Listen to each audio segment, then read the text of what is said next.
Hello everyone, in this video I am going to show you how to edit the contact us page in your WordPress site. So for this you have to simply go to the start button, then simply type in the Chrome or the preferable browser that you would like to use.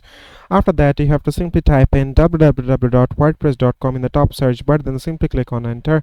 After that you have to simply put in your login credentials there, and then in the left hand side what you need to do is simply click on the pages icon here, then just simply click on it, and then you have to just simply click on the contact us button, and here you can see the edit option is already showing. Just simply click on the edit icon from here, and here you can see that the page is already taking us to the contact us page, and here you can see that we are already in the contact us. Then you can just simply edit it. So let's say I would like to type in the contact@gmail.com, and then you can just simply add one more details according to your preferences, and then you have to just simply click on the save icon from here. And now here you can see that the editing has been already done for the contact us page. So it is as simple as that, guys. Thank you very much for watching this video.